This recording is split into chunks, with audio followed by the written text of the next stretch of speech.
Karen Whitfield swung her open hand and slapped a 4-year-old boy across the face. Hard. The crack of skin on skin cut through first class like a whip. Marcus Thompson's head snapped sideways, his small body folded. His fingers went limp, and a handmade card fluttered to the carpet, crayon airplanes scattering in torn pieces at her feet. She grabbed his arm and shook him. "I told you to sit still." Her nails dug into his skin.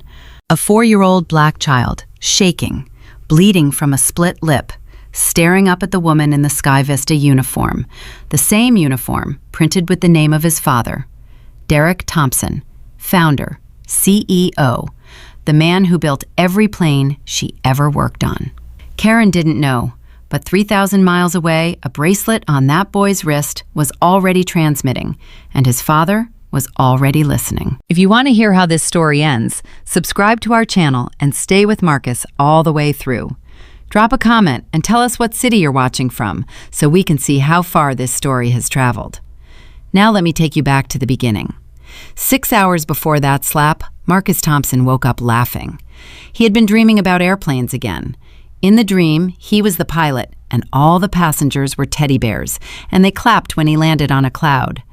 He sat up in bed, still giggling, and reached for the green bracelet on his nightstand.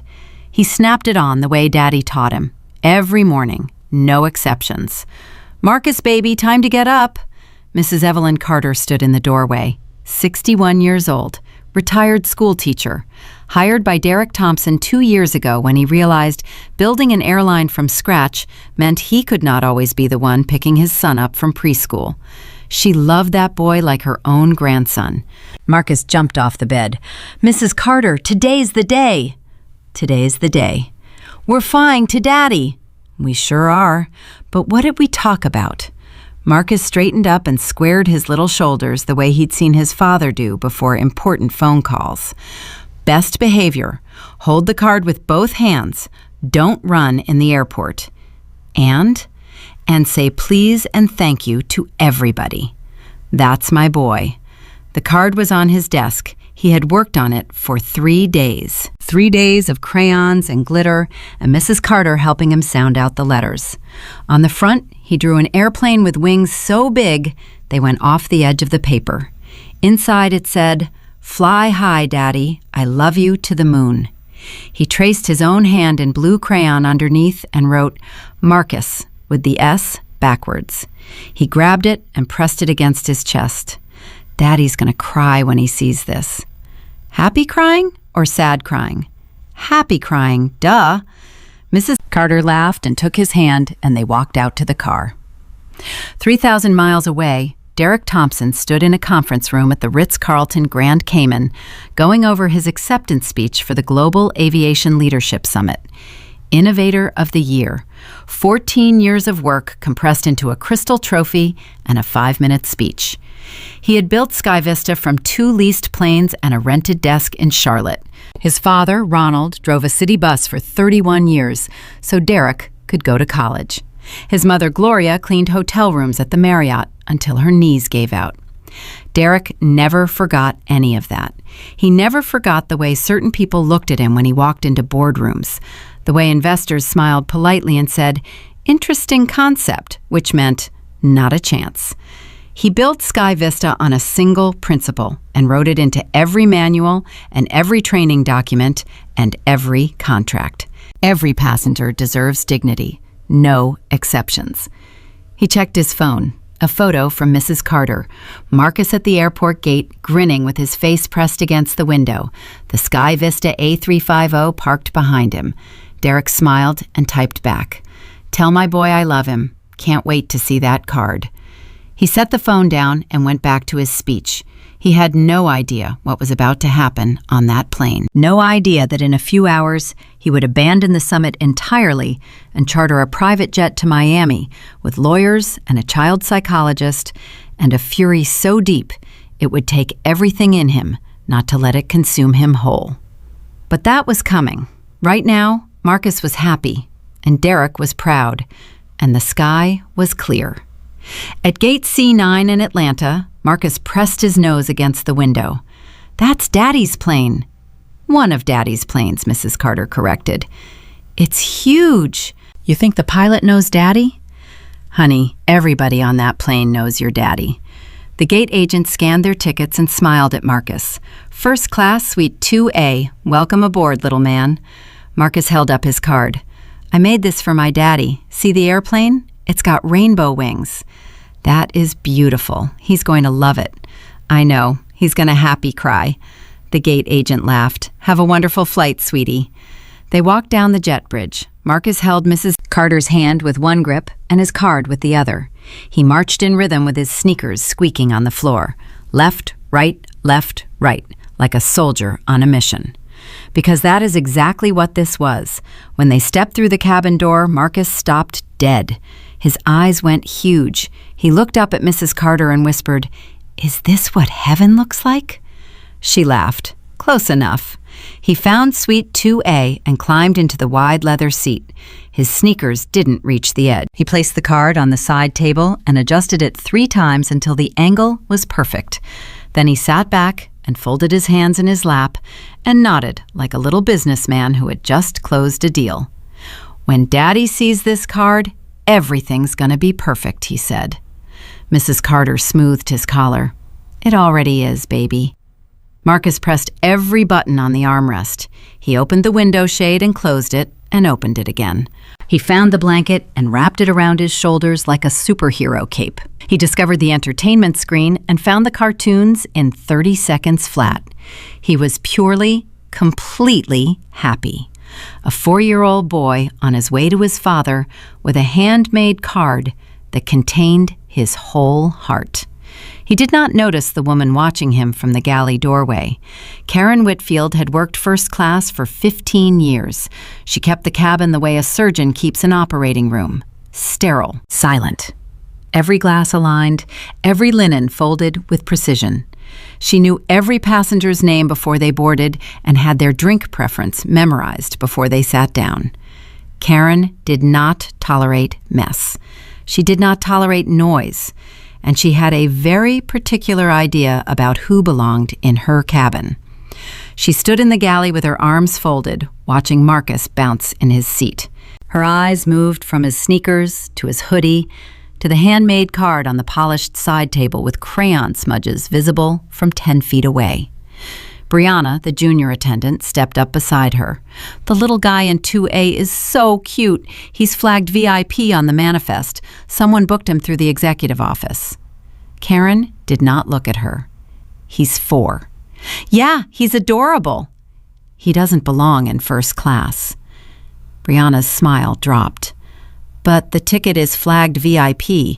The executive office, specifically, I don't care who flagged it. I've seen what happens when children sit in first class. Juice on the leather, crayons on the linens, screaming during caviar service.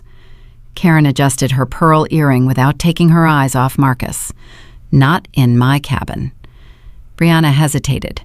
She had worked with Karen for 8 months, long enough to know when to push and when to stop. This was a stop moment. She turned and walked back into the galley without another word. Karen checked her reflection in the steel panel. She straightened her collar. She walked toward suite 2A. Marcus saw her coming and gave her his biggest smile, the one with the missing front tooth, the one that made every adult in his world melt immediately. Hi, I'm Marcus. I'm going to see my daddy. Look, I made him a card. He held it up with both hands to show her. Karen did not look at the card. She did not smile. She turned to Mrs. Carter. Ma'am, children under 6 are not permitted in the first class cabin. Safety regulation. You'll need to relocate to business class. Mrs. Carter's hand found Marcus's knee and squeezed gently. Marcus has a VIP exception ticket. It was booked directly through the CEO's office. I have the confirmation. She pulled out her phone and showed the screen. Karen glanced at it for less than a second. I'll need to verify that with the purser. In the meantime, please gather your things and move to business class. Her eyes slid to Marcus and tracked over him slowly. We can't have disruptions. That word. Mrs. Carter had heard it before, in 100 rooms across 61 years of living black in America, at the bank, at the car dealership, at school board meetings. Disruption. It never meant noise. It meant presence. It meant you. You are the disruption. Your child, your face, your existence in this space where I have decided you do not belong. She kept her voice flat. Marcus hasn't made a single sound louder than a whisper, ma'am. He won't be any trouble. Karen's chin lifted 1 inch. I'm not asking. Marcus looked between them. His smile was gone. Are we in trouble? No, baby. We're just going to sit somewhere else for a minute. Marcus reached for his card on the side table. His fingers were almost touching it when Karen picked it up first. She held it by one corner between her thumb and index finger, the way a person holds something dirty. She looked at the crayon airplane and the backwards S and the glitter falling off the edges. Marcus reached for it. That's my card. It's for my daddy. Karen dropped it on the floor. It landed face down on the carpet between them. A scuff mark appeared on the corner where the airplane's wing was. Don't leave personal items on the furniture, Karen said. She turned and walked away. Marcus stared at his card on the ground. His throat started to burn. He got down on his knees carefully and picked it up and turned it over. The scuff went right across the rainbow wings. He tried to rub it off with his thumb, but it stayed. Mrs. Carter put her hand on his back. It's okay, Marcus. Daddy won't care about a little smudge. He's going to love it. Marcus nodded, but he held the card with both hands now pressed flat against his chest. They walked through the curtain into business class, row 8, smaller seats, thinner blankets. Marcus didn't care about any of that. He sat down and placed the card in his lap face up and kept trying to fix the scuff mark with his finger. Mrs. Carter? Yes, baby. Why doesn't the lady like me? Mrs. Carter closed her eyes. She counted to 3. She opened them and turned to face him. Some people have bad days, sweetheart. It has nothing to do with you. You didn't do one single thing wrong. Marcus thought about this for a long time. Then he said, maybe she needs a friend. Mrs. Carter pulled him close and kissed the top of his head and held him there so he wouldn't see her face because her eyes were wet and her jaw was clenched tight enough to crack a tooth. This child, this beautiful child, the world does not deserve him. The cabin door closed. The safety video played. Marcus watched every second of it because Daddy said safety is always first. The plane pushed back. The engines built. Marcus gripped the armrest and his eyes went wide. And when the wheels left the ground and the world tilted, he pressed his face against the window. We're flying! Mrs. Carter, we're actually flying! For a few minutes, everything was good again. He pointed at clouds and told Mrs. Carter a story about a bear named Captain Blueberry who could fly if he ate enough magic blueberries. Mrs. Carter listened to every word and asked questions like, does Captain Blueberry have a co-pilot? And Marcus said, yeah, it's a penguin named Steve. And they both laughed. Then the curtain moved. Karen walked through it, carrying a clipboard. She stopped at Marcus's row and spoke loud enough for the surrounding passengers to hear every word. I need to inspect that bracelet. Marcus pulled his wrist to his chest. It's from Daddy. What is it? What does it do? Mrs. Carter leaned forward. It's a children's wellness monitor, heart rate and sleep tracking, developed by SkyVista's own technology team. I wasn't aware SkyVista made children's jewelry. It's a prototype. Mr. Thompson developed it personally. Karen repeated the name like it was meaningless. Mr. Thompson. She stared at the bracelet on Marcus's small wrist. I'll need to confirm it doesn't interfere with the aircraft's communication systems. It's FAA cleared. It's on the approved devices list. Karen held Mrs. Carter's gaze for 3 seconds. Then she turned and walked away without responding. A businessman in row 6 lowered his newspaper and watched Karen leave. He shook his head a fraction of an inch, then went back to reading. A woman in cashmere leaned toward her husband and whispered something. He nodded and sipped his water. Nobody said a word. Nobody looked at Marcus. The cabin returned to its expensive, padded silence. Marcus sat perfectly still. He had stopped talking about Captain Blueberry. He touched his bracelet with one finger and traced the smooth green band. Mrs. Carter? I'm right here. Is she going to come back? Mrs. Carter wanted to say no. She wanted to promise that the woman was done, that the rest of the flight would be cartoons and apple juice and easy. But she had lived 61 years, and she knew better than to make promises the world might not let her keep. If she does, I'll be right here, right beside you, every single second. Marcus nodded. He pulled the blanket up to his chin and slid the card underneath it against his chest. He could feel his own heartbeat through the paper. 20 minutes later, a young attendant named Darlene came through with drinks.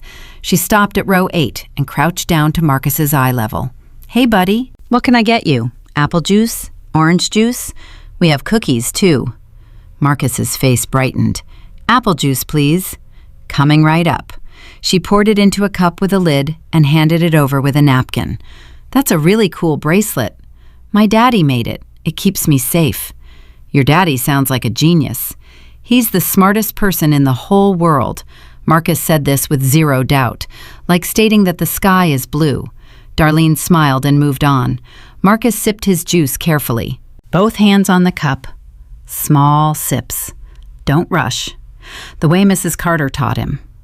The juice was cold and sweet, and for a moment, the world felt almost okay again. Karen came through the curtain again. She stopped 2 rows ahead of Marcus and raised her voice. "Attention, please. I'd like to remind all business class passengers that SkyVista maintains a quiet cabin environment. We ask that all passengers, especially those traveling with children, keep noise to an absolute minimum. Thank you." She looked directly at Marcus when she said, "children." Marcus had not made a single sound above a whisper in 45 minutes. He was the quietest person in the cabin, quieter than the businessman rattling his newspaper, quieter than the couple murmuring 3 rows up, quieter than the woman whose phone kept buzzing in her purse. The announcement was not about noise. Mrs. Carter knew it. The passengers knew it. Even Marcus, at 4 years old, felt something he could not name, but understood in his body. He set his juice down. He pulled the blanket higher until only his eyes were showing. He did not speak again for a long time. 45 minutes into the flight, Marcus tugged Mrs. Carter's sleeve. "I need to go to the bathroom." She walked him to the lavatory at the front of business class, right beside the curtain. Marcus went in by himself because he was a big boy and he could handle it. Mrs. Carter waited outside. Through the thin door, she could hear him humming quietly, a little song he made up about airplanes and clouds. The curtain swept open. Karen stood there staring at Mrs. Carter, then at the closed lavatory door. "Is the child in there?" "He'll be right out." "This lavatory is for first-class passengers. There's one at the rear of business class." Mrs. Carter stared at her. "He is 4 years old and he needed the closest bathroom." "Policy is policy. He is 4. Karen's expression did not change. Rules apply to everyone. The door opened. Marcus stepped out, still humming. He saw Karen, and the sound died in his throat. His hand went straight to his bracelet. "Hi," he said, barely audible. Karen looked down at him. "Rear lavatory next time." She turned and vanished behind the curtain. Marcus's humming did not come back. He walked to his seat in silence. He climbed up. He pulled the blanket over his head entirely. All of him disappeared. Mrs. Carter sat down beside him and rested her hand on the small shape under the fabric. "Marcus, talk to me, honey." A tiny, muffled voice. "I don't want to be on the airplane anymore." Mrs. Carter's eyes burned. She swallowed hard. She found his hand under the blanket. It was warm and small and shaking. "I know, baby. I know." She reached into her bag with her free hand and pulled out her phone. She turned on the camera. She did not know exactly when she would need the footage. But 30 years of teaching in public schools had taught her one thing. When someone in power mistreats a child and nobody else will speak up, you document everything. Because the day will come when the truth needs a witness. She pressed record and set the phone in her lap, angled toward the aisle. Then she put both arms around the blanket and held her boy. Under the blanket, in the dark, Marcus held his card against his heart. The bracelet on his wrist glowed faintly and pulsed in rhythm with his heartbeat. Its sensors were recording everything his small body could not say. Heart rate 122. Stress index elevated. Cortisol markers climbing. He remembered what Daddy said about being brave. Brave doesn't mean you're not scared. It means you keep going, even when you are. But Marcus was 4, and he had been brave long enough. He did not want to keep going. He wanted his daddy to pick him up and hold him and tell him the world was still good. He pressed his face into the card. The crayon smelled like wax and home. He closed his eyes. "I'm coming, Daddy," he whispered. "Please be there." 3,000 miles away in the Cayman Islands, Derek Thompson's phone sat on the conference table, face up. The screen was dark. In 6 minutes, it would light up with an emergency notification from the bracelet system. A red alert. Elevated vitals. Audio fragments. His son's heartbeat spiking in real time on a plane that carried his name. And when Derek Thompson saw that alert, when he heard those fragments, when the data told him what was happening to his child at 37,000 feet, everything that came next would happen fast. Faster than Karen Whitfield could have possibly prepared for.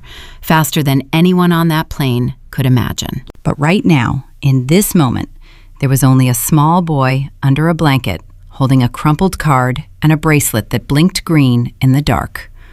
Alone. Waiting. Believing with everything he had that somewhere out there his father was listening. And he was. He just didn't know it yet. The phone buzzed at 11:47 a.m. Derek Thompson was mid-sentence in a rehearsal of his acceptance speech when the screen lit up red. Not the usual notification blue, red, the emergency color he had programmed himself 18 months ago when he first clipped that prototype bracelet onto his son's wrist. He stopped talking. His speechwriter looked up. Derek grabbed the phone. SkyVista Guardian Alert. Subject, Marcus D. Thompson. Heart rate, 134 BPM. Stress index, critical. Ambient audio captured. Tap to review. Derek's mouth went dry. He tapped the alert. The app opened to a dashboard showing Marcus's vitals in real time. Heart rate climbing. Cortisol markers through the roof. The stress graph looked like a mountain range. No 4-year-old's body should be producing numbers like that unless something was very, very wrong. He tapped the audio capture. The bracelet's microphone was sensitive enough to pick up ambient sound within 3 feet. The quality was rough, compressed, but clear enough.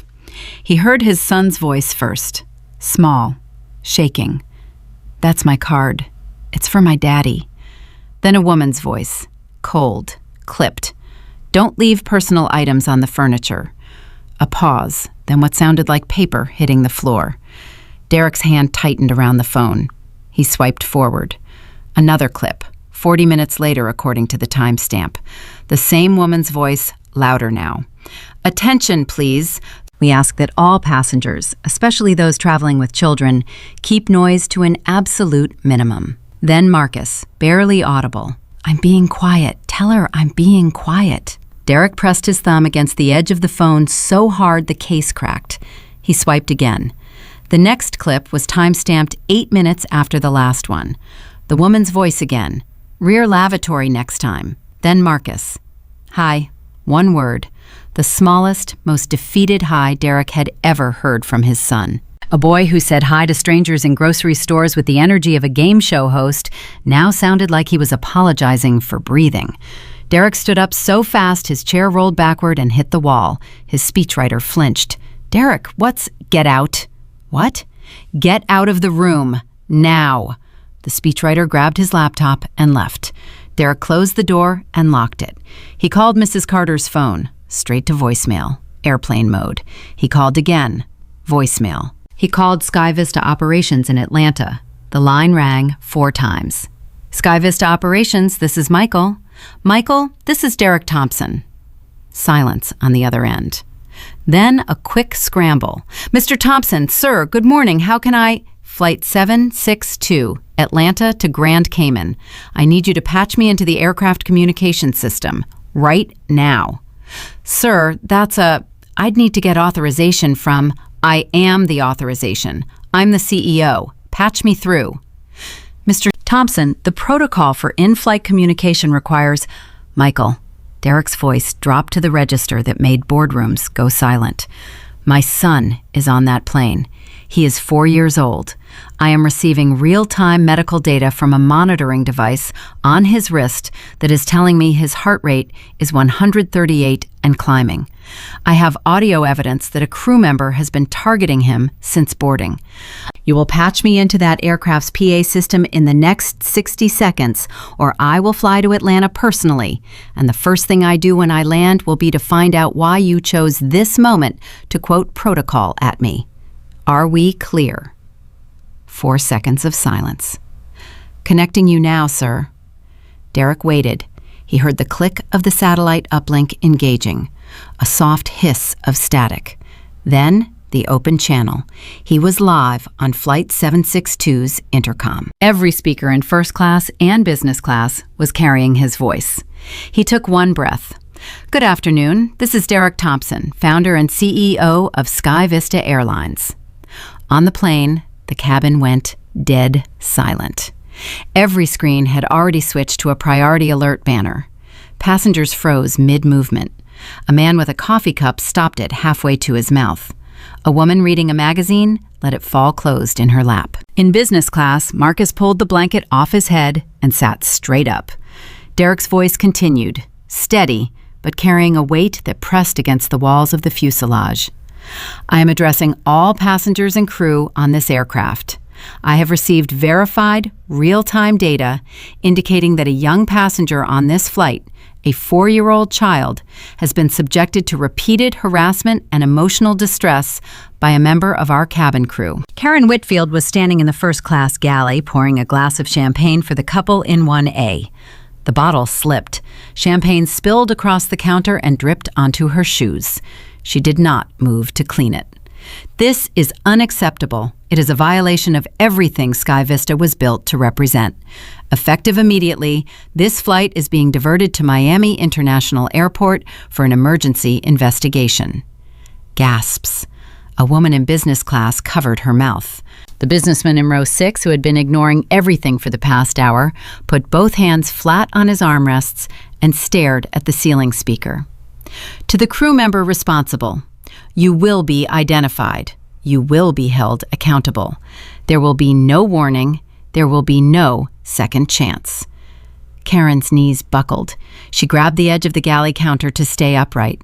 The champagne bottle rolled off and shattered on the floor. Glass everywhere. She didn't flinch. She couldn't hear anything except the blood roaring in her ears and the voice of a man she had never met, but whose name she had read 1,000 times on company memos and training manuals and the ID badge clipped to her own chest. To my passengers, I am sorry. You boarded this aircraft trusting that SkyVista would treat every person with dignity, regardless of age or background or the color of their skin. We failed that trust today. I take full personal responsibility, and I give you my word that what happened on this flight will never happen again on any SkyVista aircraft. Derek paused. When he spoke again, his voice cracked for the first time. Just barely, just enough. And to my son, Daddy's here. I'm coming. Hold on for me, little man. The channel went dead. Marcus sat frozen in his seat. His eyes were enormous. His mouth was open. Tears were running down both cheeks, but he was not crying. He was smiling. The first real smile since he boarded. "That's Daddy," he whispered. "Mrs. Carter, that's Daddy." Mrs. Carter had both hands pressed over her mouth. Tears were streaming through her fingers. She nodded and pulled Marcus into her arms and held him so tight his feet came off the seat. "He heard us," Marcus said into her shoulder. "Daddy heard us." In the galley, Karen Whitfield stood in a puddle of champagne and broken glass. Her hands were shaking violently. Brianna appeared in the doorway and stared at her. Karen, did you hear that?" Karen's lips moved, but no words came. She looked at Brianna with an expression Brianna had never seen before. Not anger, not defiance, pure, unfiltered terror. "The VIP child," Karen whispered. "The boy in business class." Brianna nodded slowly. "His last name is Thompson." Karen pressed her back against the galley wall and slid down until she was sitting on the floor. Champagne soaked into her uniform pants. A shard of glass pressed against her palm, but she didn't feel it.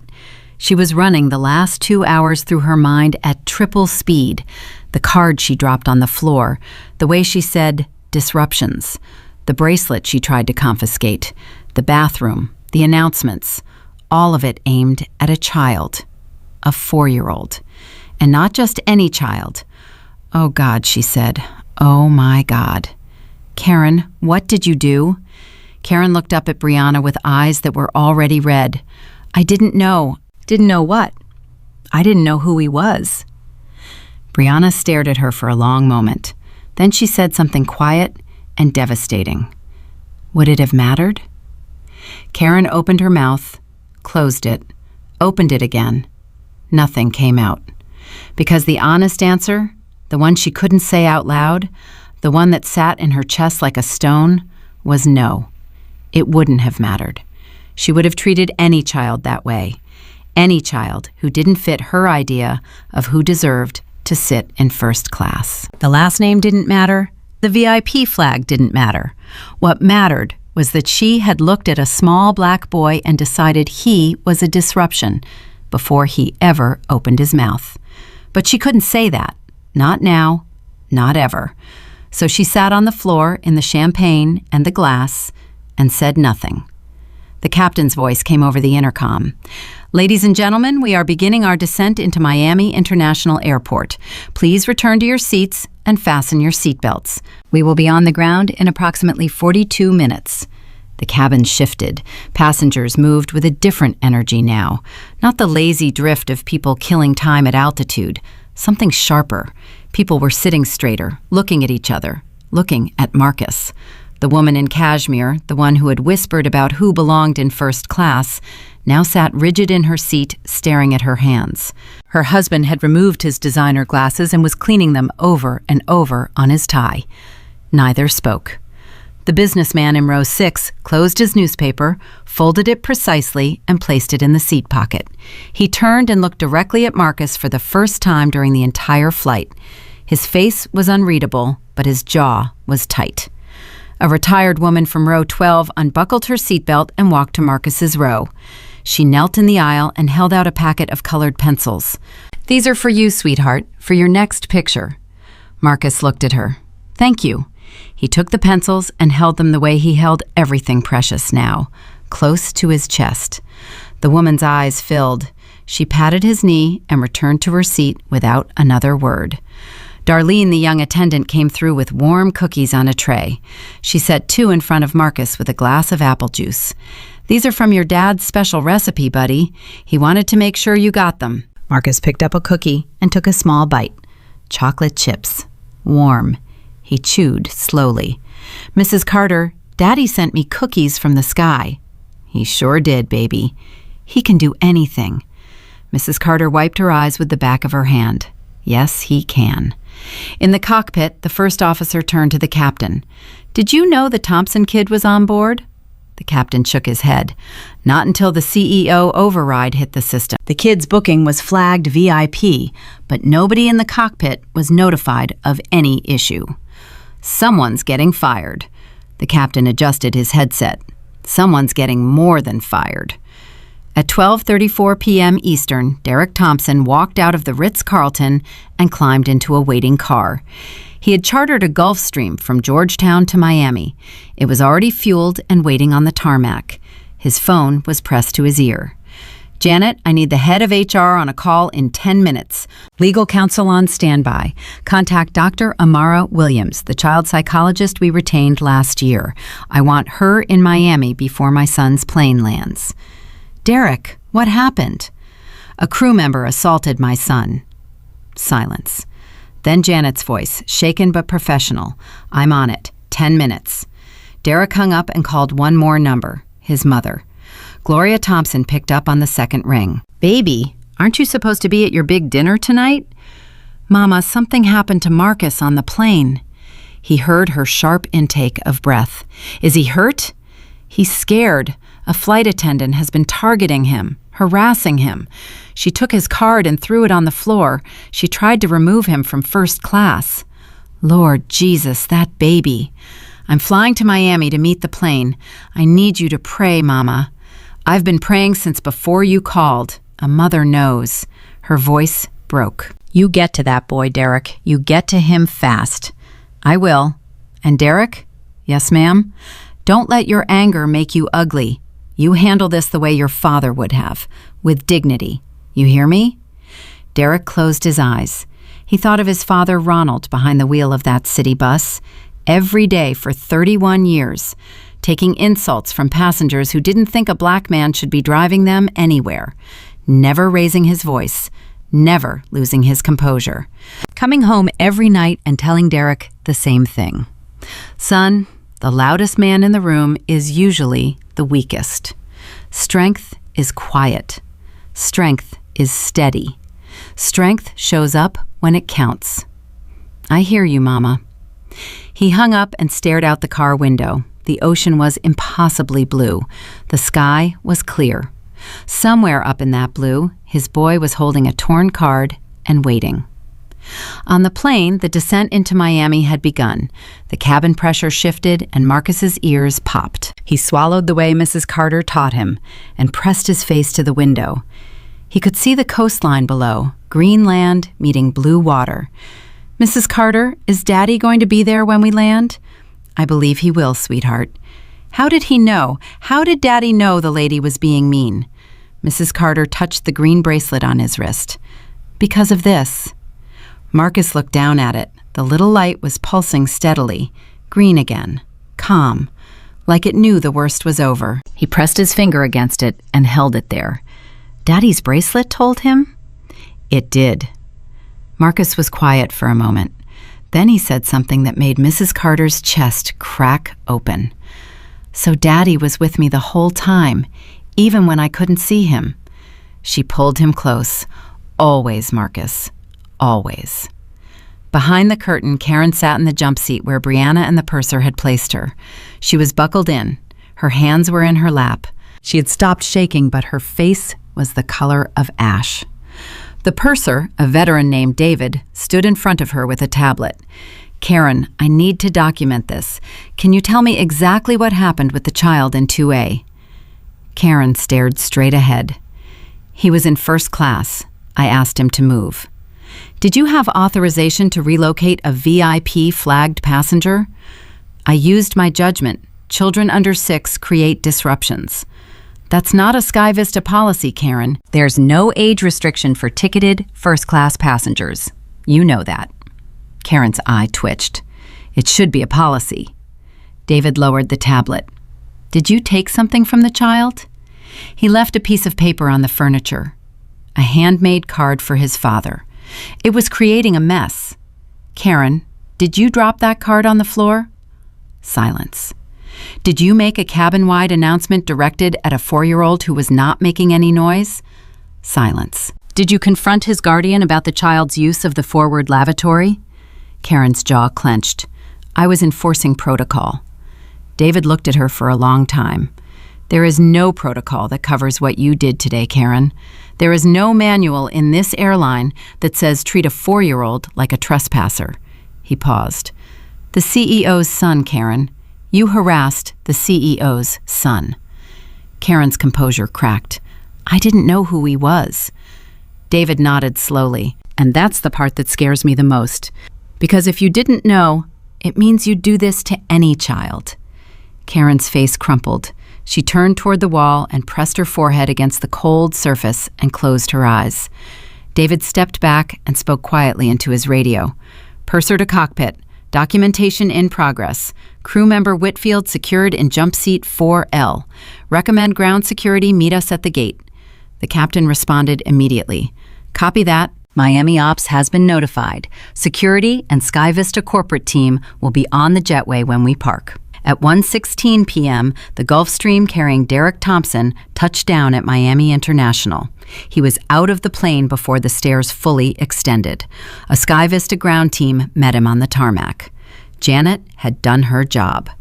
Head of HR, 2 attorneys from the legal department, Dr. Amara Williams, the child psychologist, holding a small bag of toys and comfort items, an FAA liaison standing off to the side with a clipboard. Derek shook no hands. He looked at the arrivals board. "Where's Flight 762? 18 minutes out, sir. They're on final approach. I want security at the gate. I want Karen Whitfield escorted off the aircraft separately from passengers. I don't want her anywhere near my son. Already arranged, sir. Where's the press? Contained for now, but it's leaking. Someone on the plane posted about the intercom message. It's on Twitter. CNN's assignment desk just called." Derek nodded. "Let them wait. My son comes first. Everything else is second." He walked to the gate and stood at the end of the jetway, alone. He loosened his tie. He unbuttoned the top button of his shirt. He took off his watch and put it in his pocket. He didn't want Marcus to see the CEO. He wanted Marcus to see his daddy. Dr. Williams approached him gently. "Mr. Thompson, when Marcus comes off the plane, let him come to you. Don't rush him. Let him set the pace. Children who've experienced this kind of targeted stress need to feel in control of the reunion." Derek looked at her. "With all due respect, Dr. Williams, when my son comes through that door, I'm picking him up, and I'm not putting him down until he asks me to." Dr. Williams paused. Then she smiled. "That works too." At 1:31 p.m., Flight 762 appeared in the sky above Miami. Marcus saw the city from his window and pressed both palms against the glass. "Mrs. Carter, I can see buildings." "We're almost there, baby." "Do you think Daddy's already at the airport?" "I think your daddy moved heaven and earth to be at that airport." The wheels hit the runway at 1:38 p.m. The plane taxied to gate D-22. The seatbelt sign stayed on. The cabin was quiet. Nobody reached for overhead bins. Nobody checked their phones. Every passenger sat still, watching the small boy in row 8, who was already standing on his seat, trying to see over the headrest in front of him. The cabin door opened. Mrs. Carter unbuckled Marcus and took his hand. The aisle cleared as passengers pressed back into their seats to let them pass. Some reached out and touched Marcus's shoulder as he walked by. A hand here, a pat there. The retired woman from row 12 whispered, "You're so brave, honey." The businessman from row 6 nodded at him with something that looked like shame in his eyes. Marcus walked up the aisle holding Mrs. Carter's hand in one grip and his torn card in the other. He stepped through the cabin door and into the jetway. The fluorescent lights buzzed overhead. The air smelled like jet fuel and Florida humidity. And then he saw him. Standing at the end of the jetway, tie loosened, top button undone, arms at his sides but ready. Marcus dropped Mrs. Carter's hand. He dropped the card. He ran. "Daddy!" Derek caught him at full speed, scooped him up with both arms and crushed him against his chest. Marcus locked his arms around his father's neck and buried his face and let out a sound that was not a word. It was every minute of the last 6 hours compressed into a single, raw cry of relief. Derek held him, one hand on the back of his head, one arm wrapped around his body. He closed his eyes and pressed his mouth against Marcus's hair and whispered, "I got you. I got you, little man. I'm here. Nobody's going to hurt you again. I promise. Daddy promises." Marcus sobbed into his father's neck. His whole body shook. His fingers gripped the back of Derek's shirt so hard the fabric stretched. Mrs. Carter stood 3 steps behind them, holding the dropped card in both hands, tears pouring down her face. She didn't interrupt. Some moments belong only to a father and his son. Derek held Marcus for a long time. He did not speak to the ground team. He did not look at the lawyers, or the HR director, or the FAA liaison. He held his son until the shaking stopped, until the sobs turned to hiccups, until Marcus finally pulled back and looked at him with those big brown eyes, still wet, and said, "Daddy, She tore up my card. Derek looked at the two ragged halves in Mrs. Carter's hands. The crayon airplane split down the middle.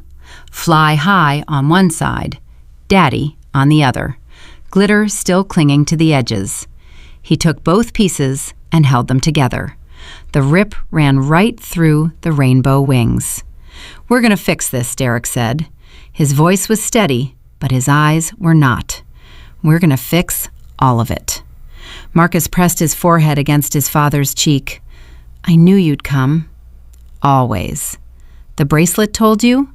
"The bracelet told me." Marcus looked down at the green band on his wrist. Then he looked at his father.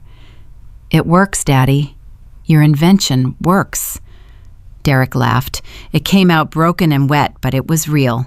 He pressed his lips to Marcus's forehead and held them there.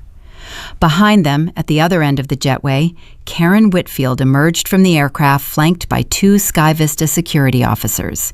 She walked with her head down. Her uniform was stained with champagne. A shard of glass had cut her palm, and a thin line of blood traced across her wrist. She did not look up. She did not look at Derek or Marcus. But Marcus saw her. He lifted his head from his father's shoulder and watched her walk past. She was smaller than she seemed on the plane. Her shoulders curved inward. Her heels, which had clicked so loudly and so sharply through the cabin, now barely made a sound. Marcus tugged his father's collar. "Daddy?" "Yeah, buddy?" She looked scared. Derek turned and watched Karen disappear around the corner with the security officers. Then he looked at his son. 4 years old. Slapped. Humiliated. Taunted. And his first observation about the woman who did it was that she looked scared. Derek held his boy tighter and said nothing. Because sometimes the bravest thing a father can witness is his child's mercy, and no speech he would ever give, no award he would ever receive, would come close to the weight of that single, quiet moment in a jetway in Miami. Derek carried Marcus through the terminal at 1:52 p.m. He did not put him down. Security flanked them on both sides but kept their distance. Janet walked 3 steps behind with her phone pressed to her ear, already fielding calls from CNN, NBC, and the Associated Press. Dr. Williams followed with her bag of comfort toys, untouched, because Marcus did not need a stuffed animal. He needed his father's heartbeat against his ear, and that was exactly what he had. Mrs. Carter walked beside Derek, still holding the 2 halves of the torn card. She had not spoken since the jetway. 61 years of composure held her upright, but the tremor in her hands told the real story. Derek glanced at her. "Evelyn, you okay?" She shook her head once. "No, I am not okay. That woman put her hands on our boy, and I was right there, and I couldn't stop it fast enough." "You recorded it." "I recorded what happened after, not the worst of it, not the slap." Derek stopped walking. "There was a slap?" Mrs. Carter's face tightened. "In first class, before she moved us. When Marcus reached for his card on the floor the second time, she slapped him across the face. Hard, Derek. His lip bled." Derek looked at Marcus. The boy had his face buried in his father's neck, half asleep from the emotional exhaustion. Derek gently tilted his chin up. There it was, a faint bruise forming along his left cheekbone, a small split in his lower lip that had crusted over with dried blood. Derek's entire body went rigid. His arms tightened around Marcus. The muscles in his jaw worked like he was grinding stone. He looked at Mrs. Carter, and his eyes were not the eyes of a CEO.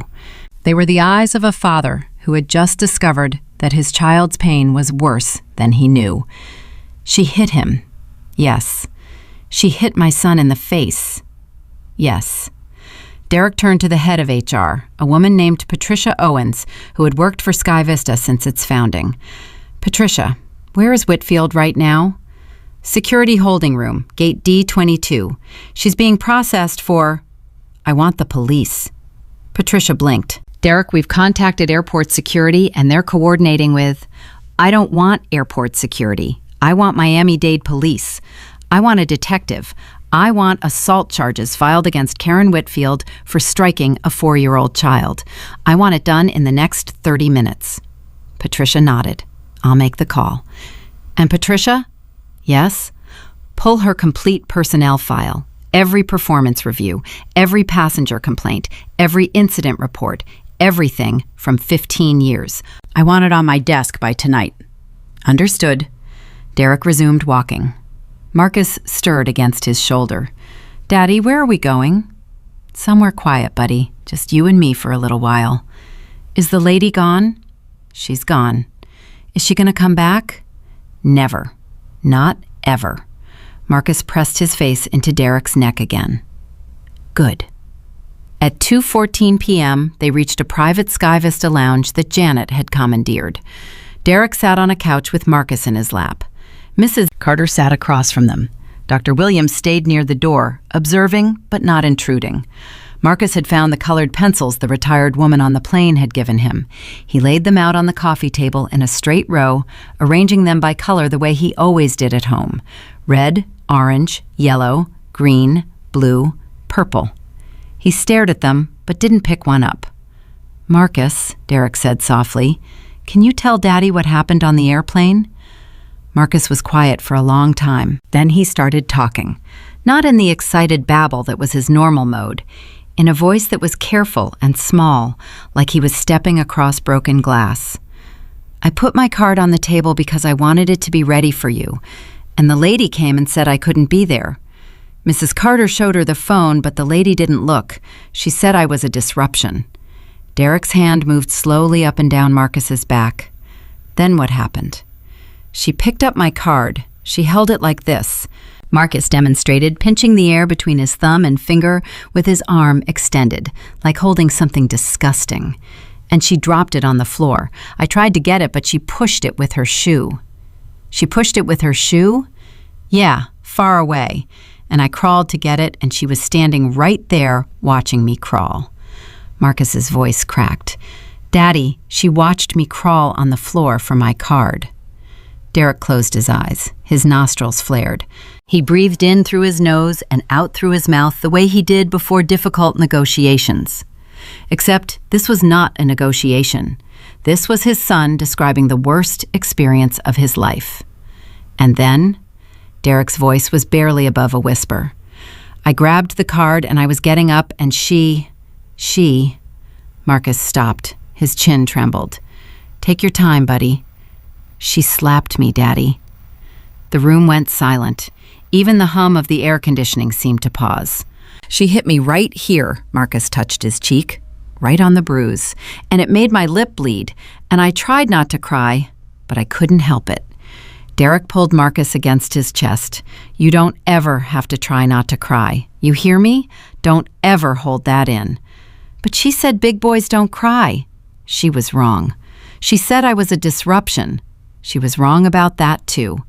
Marcus pulled back and looked at his father with eyes that were far too old for 4. Daddy, why did she do it? Was it because I'm little? Or because I'm... He trailed off. He didn't have the word.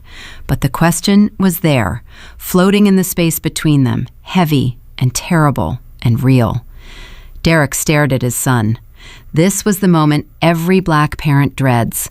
The moment your child, your baby, looks at you and asks without asking why they were treated differently, why the rules seemed to apply only to them, why their presence in a space made someone angry enough to cause harm. He was not ready for this moment. No parent ever is. Marcus, listen to me. What that woman did had nothing to do with who you are.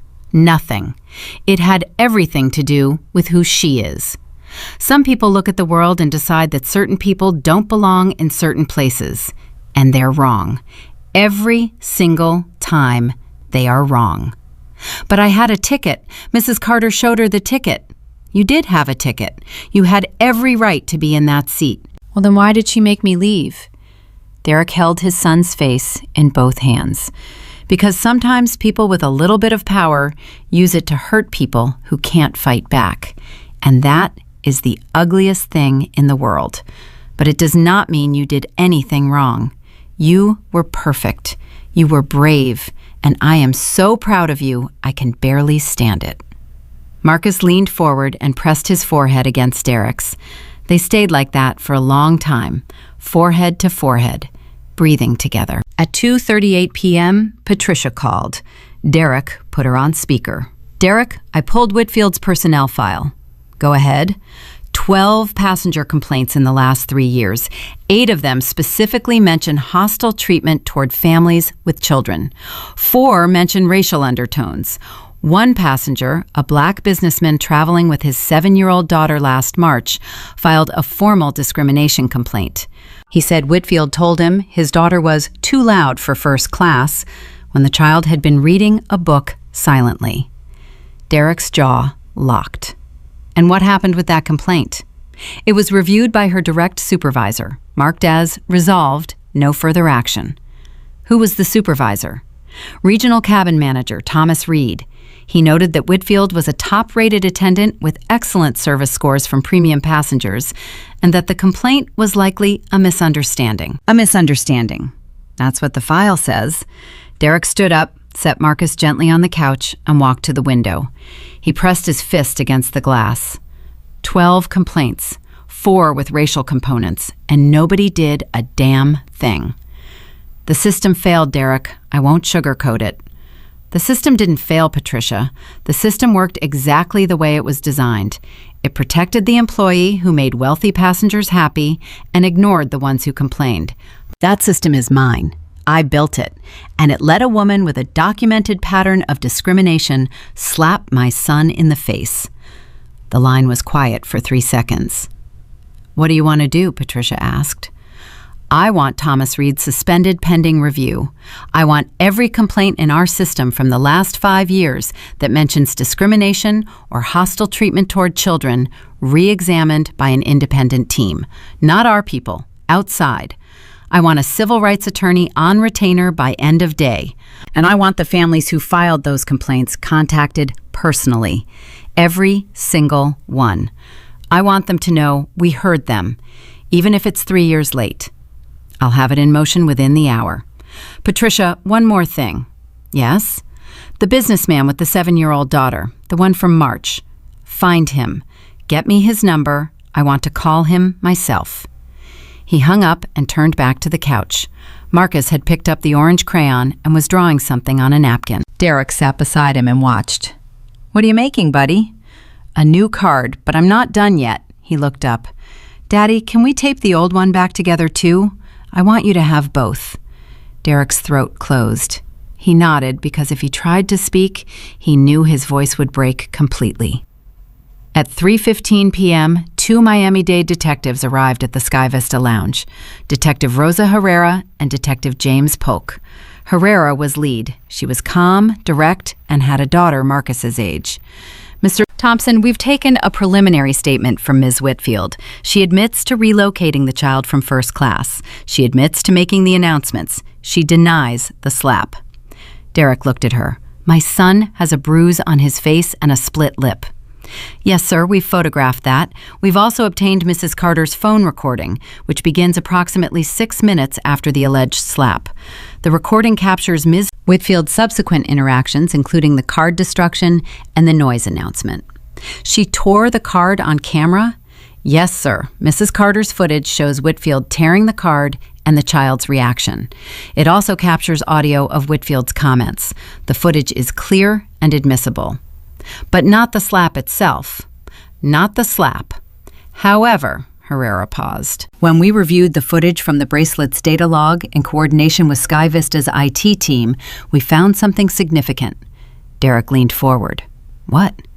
The bracelet recorded a sudden spike in heart rate and cortisol at 11:02 a.m., consistent with acute physical trauma. At the same exact timestamp, the ambient audio captured what our audio analyst describes as a sharp, percussive sound, followed by a child's cry. The audio is being enhanced for clarity now, but the preliminary assessment is that it's consistent with an open hand strike. Mrs. Carter spoke for the first time in an hour. I heard it. I was 3 steps away. I turned, and his lip was already bleeding. There was no ambiguity about what happened. Herrera nodded. Mrs. Carter, we'll need a formal statement from you as well. Your testimony, combined with the physical evidence on the child and the bracelet data, creates a strong evidentiary foundation. What charges are we looking at? Derek asked. Battery on a minor under Florida Statute 784.03. That's a first-degree misdemeanor. Given the age of the victim and the position of trust held by the defendant, the state attorney's office may consider enhanced charges. We'll know more after we present the case. When will she be arrested? She's being held in airport security now. If the state attorney approves charges, we can process her today. Derek nodded. Do it. Herrera stood. Mr. Thompson, for what it's worth, I have a 4-year-old daughter. If anyone laid a hand on her, I wouldn't be sitting here this calm. You're handling this with a lot of grace. Derek looked at Marcus, who was still drawing on the napkin, tongue poking out in concentration. My mother told me to handle it with dignity. I'm trying. At 3:47 p.m., Derek's phone buzzed. Janet. He stepped away from Marcus and answered. Derek, we have a situation. What kind? The cabin footage from Mrs. Carter's phone. Someone on the plane took a screenshot of the moment Whitfield tore the card. A passenger posted it on Twitter 20 minutes ago. It already has 400,000 shares. Derek closed his eyes. What does the post say? It says, SkyVista flight attendant rips up a 4-year-old black child's handmade card for his father, in first class, while he cries. This is what discrimination looks like at 37,000 feet. 400,000? It's accelerating. CNN just ran a breaking news banner. MSNBC has it. Fox picked it up. The hashtag #FlyHighMarcus is trending #1 in the United States. Derek pressed his palm against his forehead. He wanted this handled. He wanted accountability. He did not want his son's worst moment turned into a viral spectacle. Get ahead of it. Schedule a press conference for 5 p.m. I'll make a full statement. And Janet, one thing. Yes? No photos of Marcus. No video of Marcus. I don't care what the press wants. My son is not content. He is a child. His face does not appear on any screen without my explicit authorization. Make that clear to every outlet. Done. He hung up and walked back to Marcus. The boy had finished his napkin drawing. He held it up. It was an airplane, just like the original, with big rainbow wings. But this time, there were 2 figures inside the cockpit, a tall one and a small one. That's us, Daddy. We're flying together. Derek took the napkin and studied it with the seriousness of a man examining a priceless work of art. This is the best airplane I've ever seen. Better than the real ones? Way better, Marcus grinned. The split lips stretched, and he winced slightly, but the smile stayed. Daddy, can I ask you something? Anything. Are you going to be mean to the lady? Derek looked at his son. What do you mean? Like, are you going to yell at her? Because she looked really scared when they took her away, and I don't want you to be scary. Derek sat down on the couch and pulled Marcus onto his lap. I'm not going to yell. That's not how we do things. But she has to face what she did. When you hurt someone, especially someone who can't protect themselves, there have to be consequences. That's not being mean. That's being fair. What are consequences? It means that what she did matters. It means the world says, that was wrong and it won't happen again. That's how we keep other kids safe. Marcus thought about this. Other kids like me? All kids. Every single one. Okay, Marcus nodded. That's fair. Then he tucked himself against Derek's chest and closed his eyes. Within 2 minutes, he was asleep, the exhaustion of the day finally taking what was owed. Derek sat still. He held his sleeping son and listened to his breathing. Slow and steady now. The bracelet on Marcus's wrist glowed faint green. Heart rate 72. Stress index normal. The numbers that had screened red at 11:47 that morning were calm again. But Derek was not calm. Under the controlled exterior, under the steady voice and the measured responses and the dignity his mother demanded, a fire was burning. Not rage, something deeper. the kind of fury that doesn't shout, the kind that builds foundations and tears down systems and rewrites the rules so that no other child has to crawl on the floor of a first-class cabin to pick up a card that someone dropped there out of contempt. He looked at his phone. The hashtag #FlyHighMarcus had crossed 2 million shares. People around the world were posting their own stories. A black mother whose toddler was asked to leave a restaurant in Alabama. A Latino father whose daughter was told she was in the wrong line at an amusement park. An Asian family removed from a hotel pool because another guest complained their children were too noisy. Story after story after story. All different, all the same. Derek read them until his vision blurred. Then he locked his phone and pressed his lips to the top of Marcus's head. "I'm going to fix this," he whispered. "Not just for you, for all of them." Marcus slept on. The napkin drawing sat on the table. 2 figures in a cockpit, flying towards something better. And outside the lounge, the world was watching, waiting to see if a man who built an airline from nothing could rebuild it into something worthy of the small boy asleep in his arms. At 4:44 p.m., Detective Herrera called. Derek answered on the first ring. "Mr. Thompson, the state attorney has approved charges. Karen Whitfield is being arrested and charged with battery on a minor. She's being processed now." Derek exhaled. "Thank you, Detective. One more thing, sir. During processing, Whitfield made a statement. She said, and I'm quoting directly, 'I've done this before, to other children, on other flights. Nobody ever said anything.'" The line went silent. Derek's hand tightened around the phone until his knuckles went gray. "How many?" he asked. She didn't specify, but she indicated it was not an isolated incident. Derek hung up. He stared at the wall. Nobody ever said anything. 12 complaints, 4 mentioning race, a supervisor who wrote, "Resolved, no further action," and a woman who just admitted, on the record, that she had been hurting children for years while wearing his company's name on her chest. He did not move for a full minute. Then he picked up his phone and called Patricia. "Patricia, the independent review I asked for. Already in motion. Expand it. Every flight Karen Whitfield has worked in the last 5 years, every passenger manifest, every child who was on those flights. I want every family contacted, every single one. If she did this to anyone else, I want to know. And I want those families to know that SkyVista is going to make it right." Derek, that could be thousands of flights. Then it's thousands of flights. I don't care if it takes a year. I don't care what it costs. We find every child she hurt and we face it. All of it. He hung up and looked at Marcus, still sleeping in his lap. The bruise on his cheek had darkened to a deep purple. The split lip had scabbed. His small hand rested on Derek's forearm, fingers curled loosely around the green bracelet. Derek leaned down and whispered into his son's hair. "I promise you, Marcus, I'm going to make sure this never happens to another kid.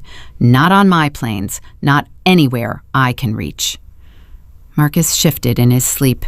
His fingers tightened briefly around Derek's arm, then relaxed.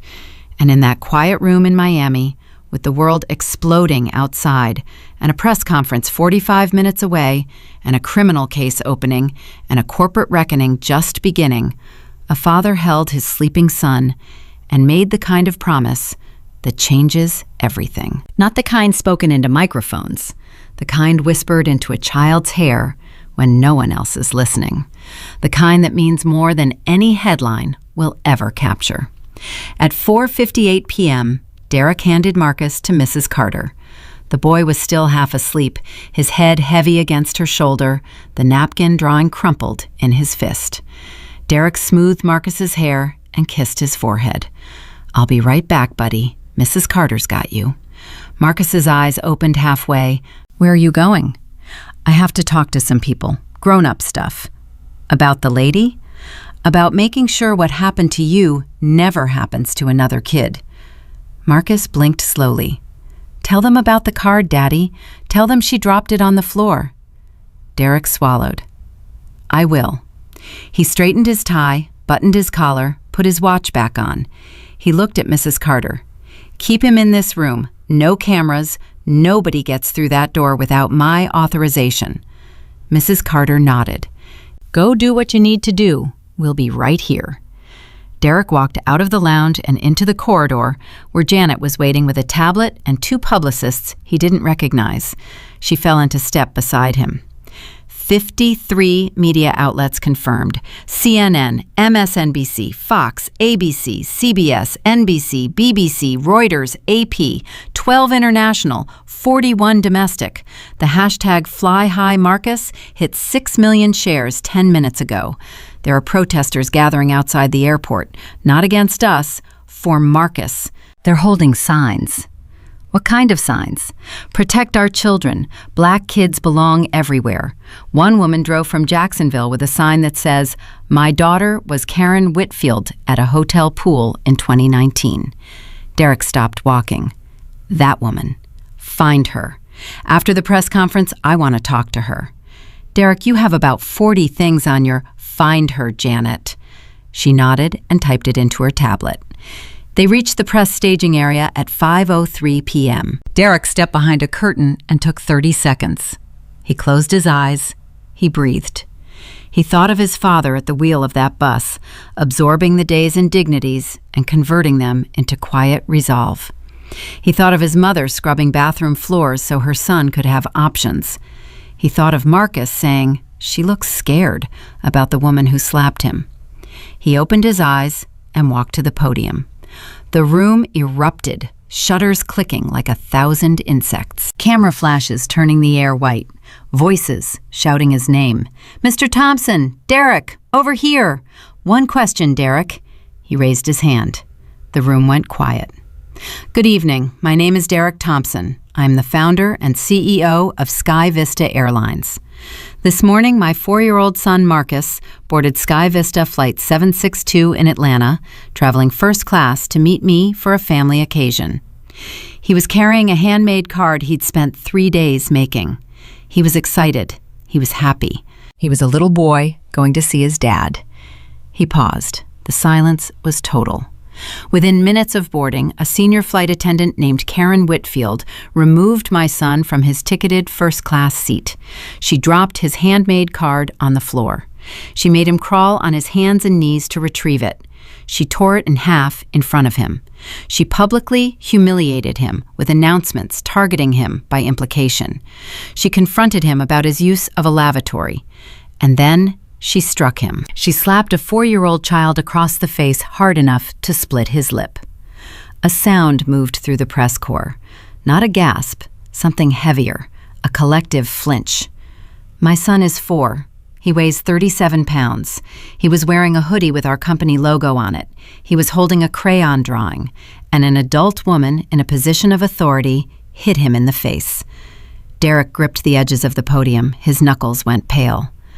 Let me be clear about what this was. This was not a policy dispute. This was not a misunderstanding. This was a grown woman who looked at a small black child and decided he did not belong. She decided it before he spoke a word, before he made a sound. She decided it the moment she saw him, and she spent the next 2 hours making him feel as small and unwelcome as she could. And when that wasn't enough, she used her hand. He looked directly into the center camera. Karen Whitfield has been terminated. She has been arrested and charged with battery on a minor by the Miami-Dade State Attorney's Office. She will face the full weight of the legal system. But firing one person is not enough. Arresting one person is not enough, because Karen Whitfield did not act in a vacuum. The room shifted. Reporters leaned forward. Today I learned that over the past 3 years, 12 formal complaints were filed against Ms. Whitfield. 8 mentioned hostility toward families with children. 4 specifically referenced racial discrimination. One father filed a complaint after Whitfield told his 7-year-old daughter she was too loud when the child was reading a book in silence. He paused again. Let it land. Every single one of those complaints was reviewed and dismissed, marked resolved, no further action, because Ms. Whitfield had excellent service scores from the passengers she chose to serve well. The system I built protected the abuser and silenced the victims. That is on me. I own it. A reporter in the front row raised her hand. Derek shook his head. I'm not done. 1 hour ago, during her arrest, Karen Whitfield made a statement to detectives. She said, and I quote, "I've done this before, to other children, on other flights. Nobody ever said anything." The room exploded, voices overlapping, cameras surging forward. The noise hit Derek like a wave, but he stood still and let it crash. He raised his hand again. Silence returned. So here's what SkyVista is going to do. Effective immediately, I am ordering a full, independent review of every flight Karen Whitfield worked in the last 5 years. Every passenger manifest will be examined. Every family with a child on those flights will be contacted. If other children were harmed, we will find them. We will listen to them, and we will make it right. Second, I am launching the SkyVista Child Protection Initiative. Every flight will have a designated family care officer. Mandatory bias training for all cabin crew. Not the kind to sleep through, the kind that changes how you see the world. An anonymous reporting system for passengers who witness mistreatment, and a zero-tolerance policy for any crew member who discriminates against a passenger based on age, race, or any other factor. Zero tolerance means exactly that. One strike. Done. Third, I am establishing the Fly High Foundation, named after my son's card, to support families across the country who have experienced discrimination in travel. Not just on airlines, hotels, rental cars, amusement parks, anywhere a family is told they don't belong. The foundation will provide legal assistance, advocacy, and a platform to tell their stories. And finally, Derek's voice dropped. The room strained to hear him. I want to speak directly to every parent who has ever watched their child be treated as less than, who has ever had to explain to a 4-year-old why someone was cruel to them for no reason, who has ever held their child and wondered how to protect them from a world that sometimes looks at the color of their skin before it looks at the light in their eyes. He paused. His jaw worked. I see you. I hear you, and I promise you that SkyVista will be different, starting today. He stepped back from the podium. The room erupted again, but Derek did not take questions. He turned and walked off the platform. Janet intercepted him with a water bottle. He waved it away. The woman from Jacksonville, the one with the sign, did you find her? She's in the lobby. Bring her to the lounge. At 5:41 p.m., a woman named Denise Walker sat across from Derek in the private lounge. She was 44 years old, short natural hair, work-calloused hands. She wore a faded blue dress and tennis shoes because she had driven 4 hours in a rush after seeing the story break online. Mrs. Carter had taken Marcus to an adjoining room where he was watching cartoons on an iPad. Through the cracked door, Derek could hear the faint sound of an animated theme song. Denise sat with her purse in her lap and her hands clasped tight. She hadn't expected this. She expected to stand outside with her sign and maybe get on the local news for 30 seconds. Thank you for coming, Derek said. Thank you for asking. Her voice was steady, but her eyes were wet. I saw what happened to your boy, and I had to be here because the same thing happened to my daughter. Tell me. Denise took a breath. August 2019, Hilton Garden Inn in Savannah. We were on vacation. First real vacation I could afford in years. Mia was 6. We went to the hotel pool. Nice day. Pool was mostly empty. Mia got in the shallow end with her floaties on. She was splashing and laughing and being a kid. Denise's voice tightened. 5 minutes in, a white woman at the other end of the pool called the front desk and complained that my daughter was being aggressive in the water. Those were her words. Aggressive. A 6-year-old girl in floaties. The hotel manager came out and asked us to leave the pool area. He said they'd had complaints about noise. Derek listened without moving. I told him my daughter was the only child in the pool, that she was 6 years old, that she was doing nothing wrong. He said hotel policy gave him the right to manage the common areas at his discretion. And then he said something I will never forget. Denise's jaw trembled. He said, Perhaps your daughter would be more comfortable at the public pool down the street." The room was silent. Mia heard everything. She got out of the pool and wrapped her towel around herself, and she didn't say a word the whole walk back to our room. She didn't cry. She just got real quiet. And that night, when I was tucking her in, she looked up at me and said, "Mama, is it because we're brown?" Denise pressed her hand to her mouth. She held it there for 3 seconds, then lowered it. She was 6 years old, and she already knew. Derek leaned forward. "What happened after?" "I filed a complaint with the hotel. They sent me a form letter. We take all guest concerns seriously. We have reviewed the matter and are satisfied that our staff acted within policy." That was it. Nobody called. Nobody apologized. Mia hasn't gone swimming since. 3 years. 3 years. She won't go near a pool. She won't go to the beach. She told her cousin last summer that she doesn't like water. But that's a lie. She loved the water. She loved it until a grown man told her she didn't belong in it. Derek sat back. He thought of Marcus, crawling on the floor of first class, reaching for his card.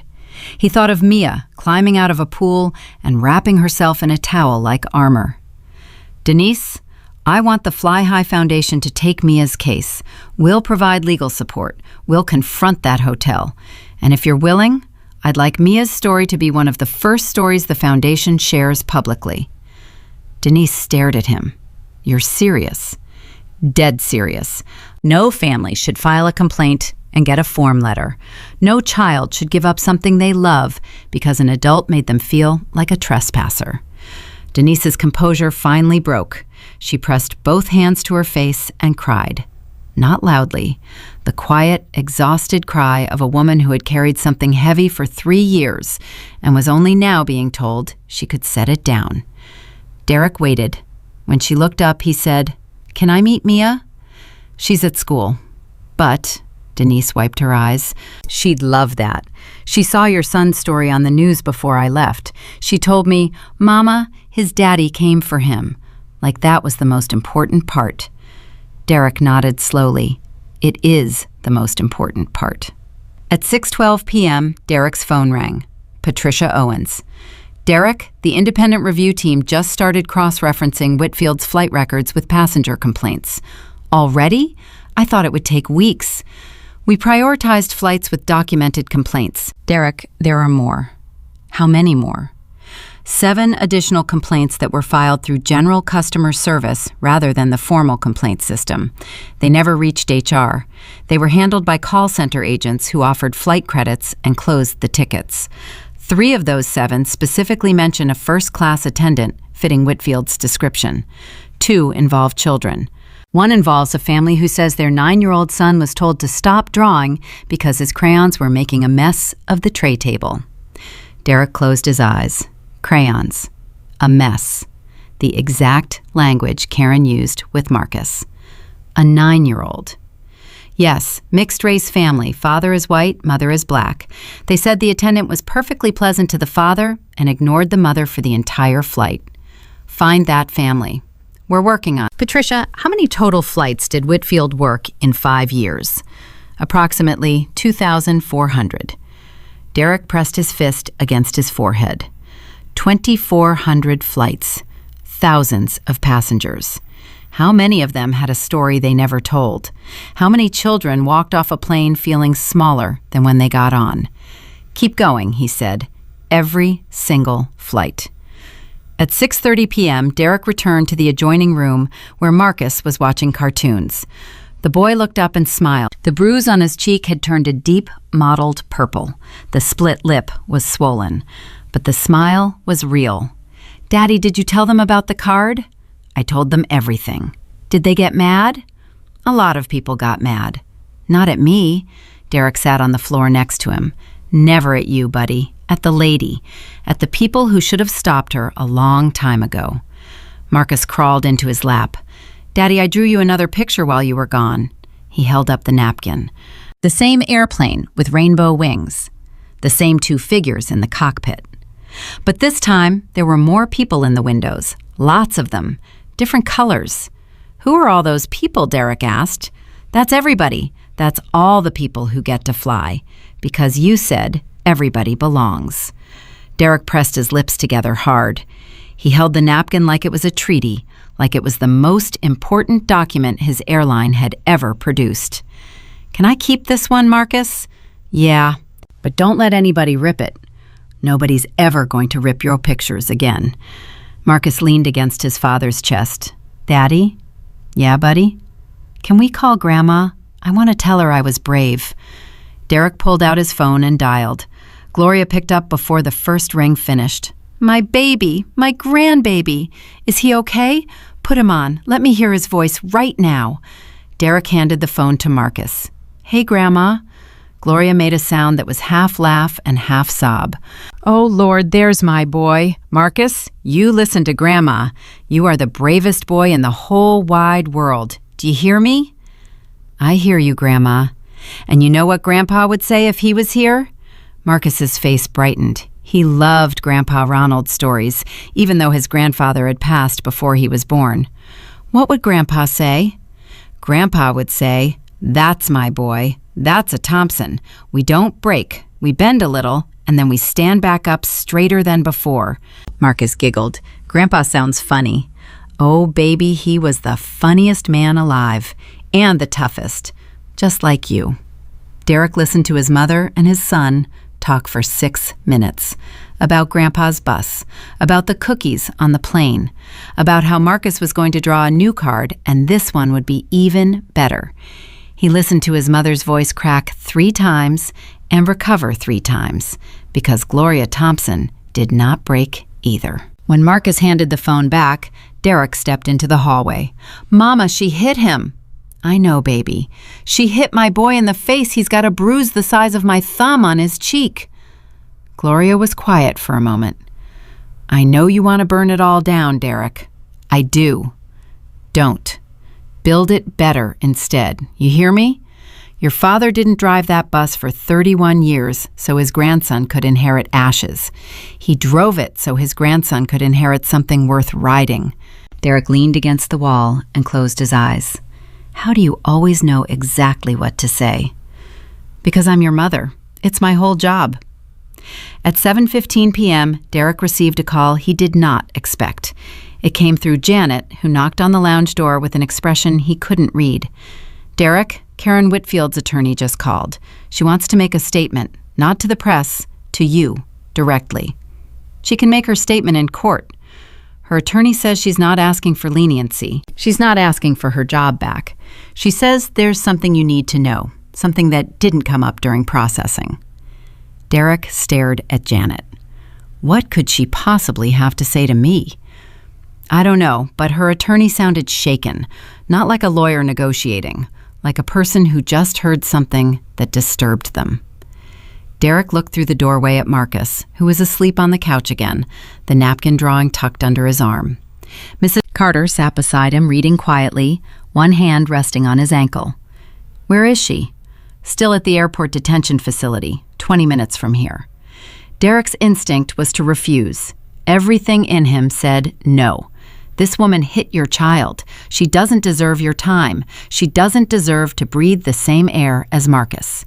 But then he heard his father's voice. The loudest man in the room is usually the weakest. And he heard Marcus. She looks scared, Daddy. Set it up, Derek said. But not tonight, tomorrow morning. I'll hear what she has to say. And Janet, yes? I'm not going as CEO. I'm going as Marcus's father. No lawyers, no HR, just me. Janet hesitated. Derek, legal counsel would strongly advise. I know what they'd advise. Set it up. Janet nodded and left. Derek walked back into the room and sat on the floor next to the couch where Marcus was sleeping. He picked up the colored pencils and the napkin and set them on the side table. He pulled the blanket up over Marcus's shoulders and tucked it around him the way he did every night at home. Daddy's gonna fix it, he whispered. All of it. I promise. Marcus's hand twitched in his sleep. His fingers curled around the edge of the blanket. The green bracelet glowed soft and steady on his wrist. Heart rate 68. Stress index 0. the calmest numbers Derek had seen all day. He sat there on the floor of that lounge in Miami with his back against the couch and his son sleeping 6 inches above him and the weight of everything pressing down. The press conference, the arrest, the 12 complaints, the 9-year-old with crayons, Denise Walker's daughter who won't swim, 2,400 flights, and tomorrow morning a meeting with the woman who split his son's lip. He did not know what Karen Whitfield wanted to tell him. He did not know if he could sit across from her without his hands shaking. He did not know if the foundation he announced 3 hours ago would actually change anything or just become another corporate gesture that faded with the news cycle. But he knew one thing. Marcus drew an airplane with everybody in the windows, every color, every size, flying together. And if a 4-year-old who'd been slapped in the face could still imagine a world like that, then his father had no excuse not to build it. Derek closed his eyes. He rested his head against the couch, and for the first time since 11:47 that morning, he let himself breathe. Derek woke at 5:47 a.m. on a couch in the SkyVista lounge with a stiff neck and Marcus's foot pressed against his ribcage. The boy had migrated during the night, twisting sideways in his sleep until he was perpendicular across the couch, blanket tangled around one leg, the napkin drawing still clutched in his fist. Derek watched him breathe for a full minute before moving. Mrs. Carter was already awake, sitting in a chair by the door with 2 cups of coffee. She handed one to Derek without a word. He took it and drank half in one pull. "What time is the meeting?" she asked. 8. "You sure about this?" Derek looked at Marcus's face. The bruise had settled into a deep violet crescent beneath his eye. The split lip was scabbed and swollen. In sleep, his expression was peaceful, trusting. The face of a child who still believed his father could fix anything. "No," Derek said. "I'm not sure about any of it. But I told Janet to set it up, and I'm going." "You want me to come?" "Stay with Marcus. If he wakes up and I'm not here, tell him I went to get breakfast." "You want me to lie to your son?" Derek looked at her. She looked right back. 61 years old, and she still had the teacher stare that could stop a teenager mid-excuse. "Tell him I went to handle something important and that I'll be back before he finishes his juice." Mrs. Carter nodded. "That I can do." At 7:52 a.m., Derek walked into the airport detention facility. No lawyers, no HR, no recording devices. Just him in yesterday's wrinkled suit with coffee on his breath and his son's blood still on his collar, where Marcus had pressed his split lip against his neck the night before. A security officer led him to a small room with a table and 2 chairs. Karen Whitfield was already seated. She wore the same uniform from yesterday, minus the jacket. Her hair had come unpinned and hung flat against her neck. No pearl earrings. Her hands were folded on the table, and they were shaking. She looked up when Derek entered. Their eyes met. She opened her mouth, then closed it, then opened it again. "Mr. Thompson, I—" "Don't." Derek sat down. He placed both hands flat on the table. "Your attorney said you have something to tell me, something important. So tell me, because I have a 4-year-old with a bruise on his face waiting for me to come back with breakfast, and every second I spend in this room is a second I'm not with him." Karen's hands clenched tighter. Her knuckles went white. She stared at the table surface for 5 long seconds. "I hit your son." "I know you hit my son." "No, I mean," she swallowed, "I need you to understand why. Not as an excuse, there is no excuse, but because if you don't understand why, it'll happen again, to another child, on another airline, in another restaurant, at another hotel pool, and the next father might not have a bracelet." Derek's jaw tightened. He said nothing. He waited. Karen's voice dropped to barely above a whisper. "I grew up in a house where hands were the answer to everything. My mother hit me when I talked too loud. My father hit me when I spilled things. When I cried, they hit me harder because crying was weakness. I learned very early that the world has a hierarchy. You're either the one giving orders or the one taking hits. There is nothing in between." She paused. Her eyes were dry, but her voice was cracking at the edges. When I became a flight attendant, I found a space where I had control. First class was my territory. I decided who was comfortable. I decided who belonged. For 15 years, I ran that cabin like the house I grew up in. Quiet, obedient, perfect. And anyone who threatened that order, anyone who was messy or loud or didn't fit, I removed them. The same way my parents removed anything they couldn't control. Derek listened without moving. His face gave nothing away. Children were the worst, because children are unpredictable. They're messy. They cry. They don't follow rules. Every time a child boarded first class, I felt it, right here. She pressed her fist against her sternum, like a fist tightening, like if I didn't control the situation immediately, everything would fall apart. I know now that what I felt was fear, but it didn't feel like fear. It felt like authority. Karen looked up at Derek. Your son walked onto that plane yesterday, and he was happy. He was excited and loud and messy, with his crayon card and his little bracelet and his sneakers squeaking on the carpet. And something in me snapped. Not because of who he was, because of what he represented. A child who felt safe enough to be joyful. I never had that. I never once felt safe enough to be joyful. And instead of protecting it in him, I tried to destroy it. The room was silent for a long time. When I dropped his card on the floor, Karen continued, I saw him crawl after it, and I felt powerful. I felt the way my mother must have felt when she stood over me, in control. And I hated him for making me feel that, for making me see myself. So when he reached for the card the second time, when his little hand came up and he looked at me with those eyes, I did what was done to me. I hit him. Her voice broke on the last two words. She pressed her hand over her mouth and held it there. Derek sat motionless. He processed every word the way he processed financial data, systematically, completely, without rushing to conclusions. Then he spoke. Do you know what my son said about you yesterday? Karen shook her head. He said, she looks scared, Daddy. He watched you get escorted off that plane by security, and his first thought was compassion. For you, after everything you did to him. He felt sorry for you. Karen's face crumpled. She doubled over in the chair and sobbed. Not the controlled, polished cry of a woman protecting her image.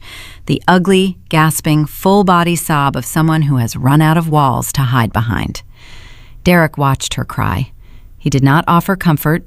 He did not reach across the table. But he did not leave. When Karen's breathing finally steadied, she sat up and wiped her face with the back of her hand. I'm not asking for forgiveness. Good, because I can't give that. That's Marcus's to give when he's old enough to understand what happened to him, if he chooses to. I know. What I can tell you is this, Derek leaned forward. What was done to you as a child was wrong, and what you did to my son was also wrong. Those are two separate truths, and they exist at the same time. Your pain does not erase his, but his pain does not erase yours either. Karen stared at him. You said you wanted me to understand so it doesn't happen again. I hear you. But understanding isn't enough. You need help, real help. Not a weekend seminar, not an anger management worksheet. Therapy, long-term, the kind that takes years. The kind that makes you sit with everything you just told me until you can feel it without breaking other people. I know. Derek stood up.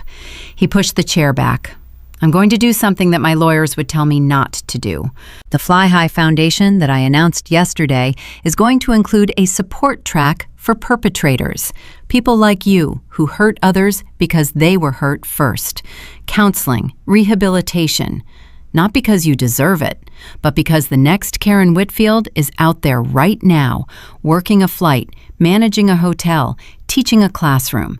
And if we only punish without understanding, we just create better liars, not better people. Karen looked at him like he had spoken in a language she didn't know existed.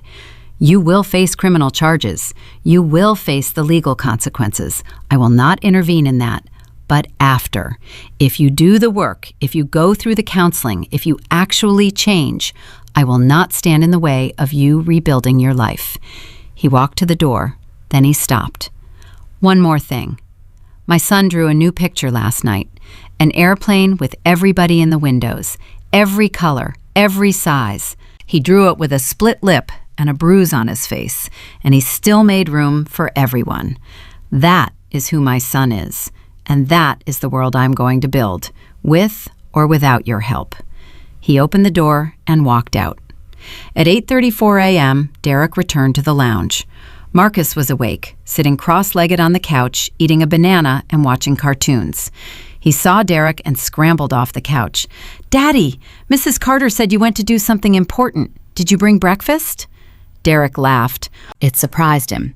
After everything, his son's first concern was breakfast.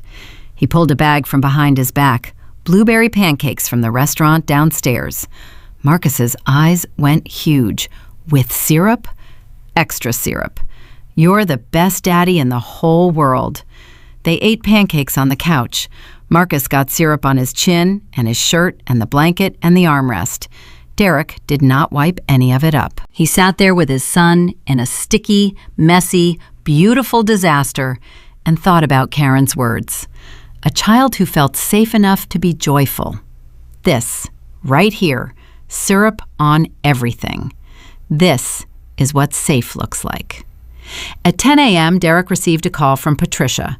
The independent review had accelerated overnight.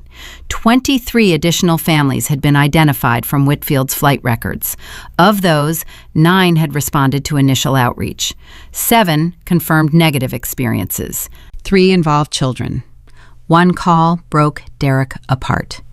A grandmother in Houston named Dorothy Banks. She had flown with her 8-year-old grandson, Jaylene, on a SkyVista flight 2 years ago. Jaylene had autism. He was stimming quietly in his seat, rocking gently and humming, when a first-class attendant, matching Whitfield's description, told Dorothy that her grandson was disturbing other passengers and needed to control himself. Dorothy told Derek that Jaylene stopped humming. He stopped rocking. He sat rigid in his seat for 3 hours without moving. When they landed, he didn't speak for 2 days. His therapist later identified it as a shutdown response, triggered by the confrontation. "He was stimming," Dorothy said, her voice thick. "That's how he self-regulates. She took that from him. She shamed him into silence." Derek pressed his phone against his forehead. "Mrs. Banks, I am so deeply sorry." "He still won't fly, Mr. Thompson. We drive everywhere now." 16 hours to visit his mother in Virginia, because my grandson is terrified of airplanes. "I would like to invite you and Jalen to be our guests, when he's ready, whenever that is. No pressure, no timeline. And I will personally ensure that every crew member on that flight understands who Jalen is and what he needs." Dorothy was quiet for a long time. "You know what hurts the most?" I complained. I called SkyVista the day after. A nice young man gave me a $200 flight credit and said he was sorry. $200. That's what my grandson's voice was worth to your company. Derek did not defend the company. He did not explain the system. "You're right, and that is unacceptable. It was unacceptable then, and it is unacceptable now. The Fly High Foundation will cover Jalen's therapy costs, all of them, past and future. And if there's anything else you need, you call me directly, not a call center, me." Dorothy Banks cried on the phone for a full minute. Then she said, "Your boy, the one on the news. He looks like my Jalen. Same big brown eyes, same sweet face. You hold on to that boy, Mr. Thompson. You hold him tight." "Yes, ma'am. Every single day." 6 months later, SkyVista Flight 210, Atlanta to Los Angeles. The first flight equipped with the Marcus Suite, SkyVista's new family cabin. Soft lighting, child-sized seats, activity stations with crayons and paper and building blocks. 2 trained family care attendants. A small plaque by the entrance that read, "Where everyone belongs." Marcus walked through the cabin holding his father's hand. He was almost 5 now, taller. His hair needed cutting. The bruise on his cheek was long gone, but Mrs. Carter said she could still see it sometimes, in certain light, like a ghost that refused to fully leave. He wore the green bracelet. It was standard issue now. Every child passenger on SkyVista received one at check-in. A safety monitor and a promise wrapped around a small wrist. Under his arm, he carried a framed drawing, the airplane with rainbow wings, every window filled with passengers of different colors and sizes. At the bottom, in letters that no longer had a backwards S, it said, "Fly high, everybody." A flight attendant named Aisha knelt to meet him at eye level. "Welcome aboard, Marcus. Your suite is all set. We've got apple juice, coloring books, and chocolate chip cookies waiting for you." Marcus grinned. "Can my friend sit with me?" He pointed to a little girl behind him, the daughter of another passenger, already clutching a crayon. "Absolutely. The more the merrier." Marcus settled into the family cabin. Within 3 minutes, he was deep in conversation with the little girl about whether dragons or dinosaurs would win in a fight. He argued dragons because of fire. She argued dinosaurs because of size. They agreed it would be a tie and drew the battle scene together on a shared piece of paper. Derek watched from his seat in first class just a few rows ahead. The partition between first class and the Marcus suite was open. He could see his son.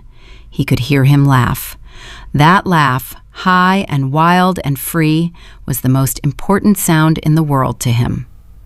The plane lifted off. Atlanta fell away below them. Derek opened his laptop.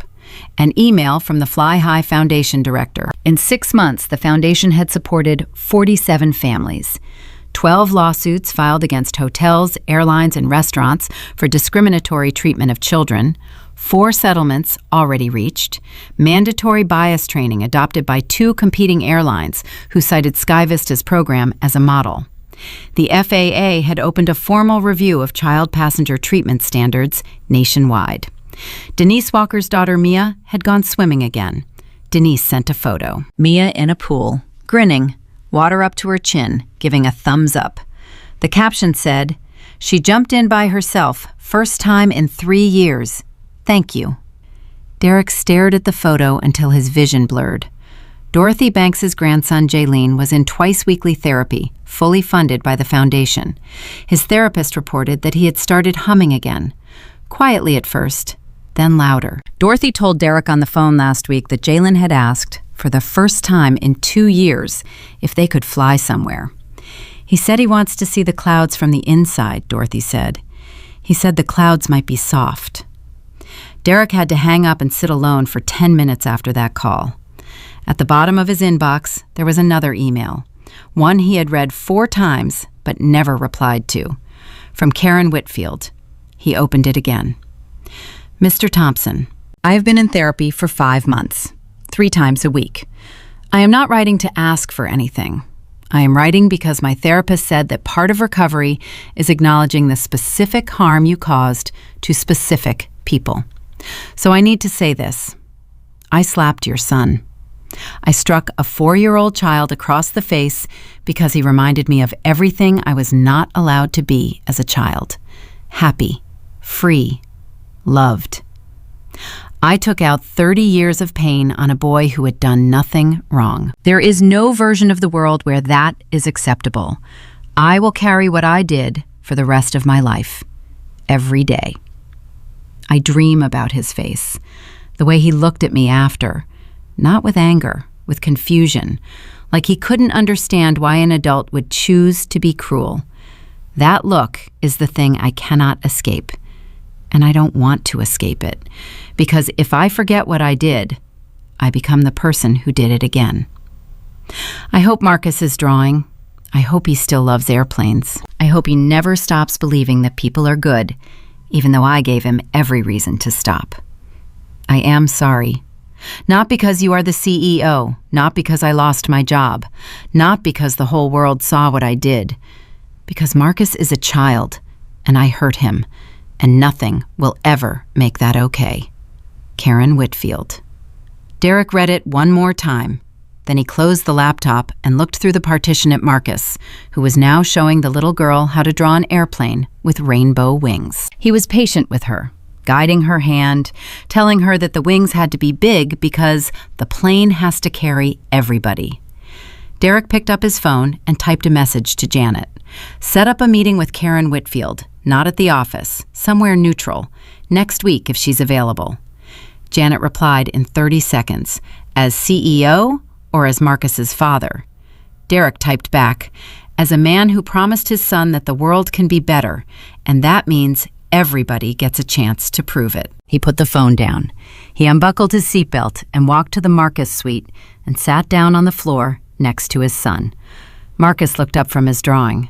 Daddy, what are you doing here? You have the big seat. I like this seat better. But this is the kids section. I know. Best section on the plane, Marcus grinned. He handed Derek a blue crayon. You can draw the clouds, but make them fluffy, not the flat kind. Fluffy clouds, got it. Derek drew clouds, bad ones, lopsided and uneven. Marcus studied them critically and said, Those are okay, Daddy, but I'll fix them later. The little girl laughed. Marcus laughed. Derek laughed. And for a while, that was all there was. A father on the floor with a blue crayon, drawing clouds that needed fixing, surrounded by the sound of children who felt safe enough to be joyful. The plane reached cruising altitude. The captain's voice came over the intercom. Ladies and gentlemen, we've reached 37,000 feet. Smooth skies ahead, all the way to Los Angeles. Sit back, relax, and thank you for flying SkyVista. Marcus pressed his face to the window. The sky stretched out forever in every direction. Endless blue, broken only by the white cotton of clouds below them. Daddy? Yeah, buddy? We're flying. Derek put his arm around his son. The green bracelet glowed steady on Marcus's wrist. Heart rate, 78. Stress index, 0. The numbers of a child who was exactly where he belonged. Yeah, little man, we are. Marcus leaned against his father and held up his drawing. The airplane with rainbow wings. Every window filled, every seat taken, every passenger smiling. At the bottom, in careful 5-year-old letters, 3 words that carried the weight of everything that had happened and everything that was still to come. Fly high, everybody. And they did.